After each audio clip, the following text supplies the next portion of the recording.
கொங்கு சமுதாய வானொலி நேயர்களுக்கு வணக்கம். என் பெயர் போ. ரமேஷ், ஏரிப்பில் உதவி பேராசிரியர், நேரு நினைவு கல்லூரி, புத்தனாம்பட்டி. இஸ்ரோவின் நிலவு பயணம் சந்திரயான் 3 இந்திய விண்வெளி ஆராய்ச்சி நிறுவனமான இஸ்ரோ ஜூலை 14, 2023 மதியம் 2:30 மணிக்கு சதீஷ் தவன் விண்வெளி ஆய்வு மையம், ஸ்ரீஹரிகோட்டா, ஆந்திரா மாநிலத்திலிருந்து இந்த விண்கலத்தை GSLV LVM-3 ராக்கெட் மூலம் நிலவுக்கு செலுத்துகிறது. இதற்கு முன்னர் சந்திரயான் 1 அக்டோபர் 22, 2008 சந்திரயான் 2 ஜூலை 22, 2019 நிலவுக்கு செலுத்தப்பட்டது. சந்திரயான் 1 நிலவின் வட்டப்பாதைக்கு சென்று நிலவு குறித்த பல்வேறு தகவல்களை பூமிக்கு அனுப்பியது. இந்த அறிவிலேயே புரட்டி போடும் நிலவில் தண்ணீர் இருப்பதை சந்திரயான் 1 மூலம் உலகிற்கு தெரிய வந்தது. ஜூலை 20, 1969 அமெரிக்காவின் நாசாவின் நீல் ஆம்ஸ்ட்ராங் நிலவில் தரையிறக்கி இருந்தாலும் நிலவில் நீர் இருப்பதை இந்தியாவின் இஸ்ரோ தான் முதலில் கண்டுபிடித்து உலகிற்கு தெரிவித்தது என்பது நாம் அனைவருக்கும் பெருமை சேர்க்கும் நிகழ்வாகும். இந்த நிகழ்வு உலக நாடுகளின் ஆராய்ச்சியை நிலவு நோக்கி திருப்பியது. இதன் அடுத்த கட்டமாக இந்திய ஆய்வு நிறுவனமான இஸ்ரோ விண்கலத்தை நிலவில் இறக்கி ஆய்வு செய்ய திட்டமிட்டது. இதன்படி 2019 சந்திரயான் 2 ஏவப்பட்டது.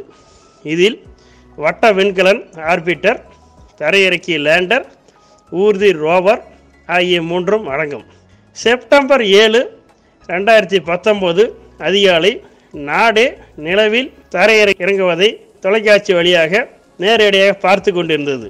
வட்ட விண்கலனான ஆர்பிட்டர் சரியாக இயங்கினாலும் தரையிறக்கி வழிகாட்டு மென்பொருளில் சிறு சிக்னல் செயலிழப்பு காரணமாக தரையிறக்கி மெதுவாக திட்டமிட்டபடி தரையிறங்க முடியாமல் போனது.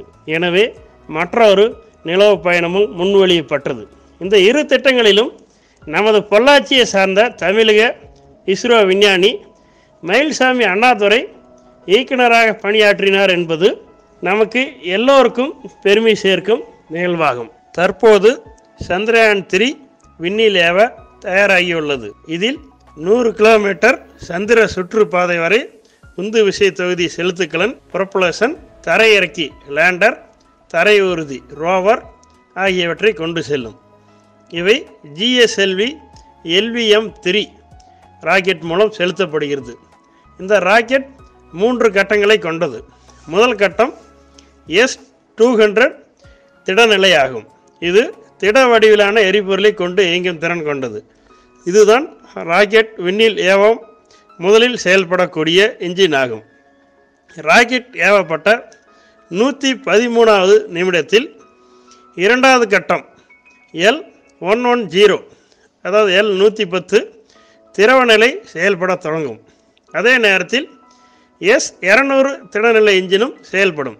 சரியாக 134வது நொடியில் S-200 முழுவதும் தனது எரிபொருளை எரித்து முடித்து காலியாகிவிடும். 137வது நொடியில் முதல் கட்ட என்ஜின் S-200 ராக்கெட்டிலிருந்து பிரிந்துவிடும். 217வது நொடியில் முழுமையாக பிரிந்து ராக்கெட் முழுவதும் L-110 திரவ என்ஜின் செயல்பட்டு கொண்டிருக்கும். ராக்கெட் புறப்பட்டு 313வது நொடியில் L-110 தனது எரிபொருள் அனைத்தையும் தீர்ந்து இயக்கத்தை நிறுத்திவிடும். அதே நேரத்தில் கிரையோஜெனிக் என்ஜின் C-25 தனது இயக்கத்தை தொடங்கிவிடும். 313வது நொடியிலிருந்து 974வது நொடி வரை இந்த கிரையோஜெனிக் என்ஜின் செயல்பட்டு சந்திரயான் 3 புவி ஒத்திசைவு அதாவது ஜியோசிங்கர்னஸ் சுற்றுப்பாதைக்கு எடுத்து செல்லும். அங்கிருந்து புவியை 4 முறை சுற்றி நிலவை நோக்கி பயணத்தை துவங்கும். பின் நிலவை 4 முறை சுற்றி மெதுவாக ஆகஸ்ட் 23 அல்லது 24 சந்திரனில் தரையிறங்கி இறங்கும். சந்திரயான் 3 முக்கியமான நோக்கம் என்னவென்றால், முதல் நோக்கம் தரையிறக்கியே பாதுகாப்பாகவும் மெதுவாகவும் நிலா தரையில் இறக்கிவிடல். இரண்டாவது, நிலாவில் தரை ஊர்தி உலாவவும் திறன்களை நோக்கிடவும் செயல் விளக்கத்தாலும் நிறுவுதல். மூன்றாவது, நிலாவின் உட்கூற்றை நன்கு புரிந்து கொள்ளவும் நடைமுறைக்கு பயன்படுத்தவும் நிலா தரையில் கிடைக்கும் வேதியியல் தனிமங்களின் மீது களத்திலேயே அறிவியல் செயல்முறைகளை மேற்கொண்டு அவற்றின் நோக்கீடுகளை பதிவு செய்தல். இந்த 3 நோக்கமும் தான் சந்திரயான் 3யின் முக்கிய நோக்கமாக இருக்கும்.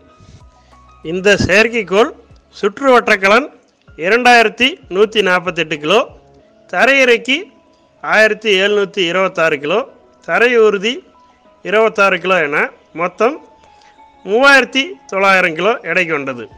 சுற்றுவட்டக்கலனுக்கு 758 வாட் மின்சாரமும், தரை இறக்கிக்கு 738 வாட் மின்சாரமும், தரை ஊர்திக்கு 50 வாட் மின்சாரமும் என 1546 வாட்ஸ் மின்சாரமும் சூரிய தகடுகளின் மூலம் இதற்கு கிடைக்கும். ஆல்ஃபா எக்ஸ்ரே நிறமாலைமானி, போலாரிமீட்டர், ரேடியோ அனட்டமி, நிலா இணைப்பு அயனிமானி உள்ளிட்ட 7 வகையான நிறமாலைமானிகள் கொண்டது. இந்த ஆல்ஃபா எக்ஸ்ரே நிறமாலைமானி தனிமங்களின் தொகுப்பான magnesium, aluminium, silicon, potassium, calcium, titanium, இரும்பு உள்ளிட்ட பொருட்கள் நிலவில் உள்ளதை ஆய்வு செய்து நமக்கு அனுப்பும். இதேபோல் லேசர் ஆல்டிமீட்டர், லேசர் திசைமானி, உணர் புகைப்பட கருவி உள்ளிட்ட 9 வகையான சென்சார்களும் இதனுடன் இணைக்கப்பட்டிருக்கும். கொங்கு சமுதாய வானொலி நேயர்கள் அனைவருக்கும் நன்றி. இந்த சரித்திர சந்திரயான் 3 திட்டம் வெற்றியடைய வாழ்த்துக்கள். நாம் அனைவரும் இந்தியர் என்பதில் பெருமை கொள்வோம். ஜெய் ஹிந்த்.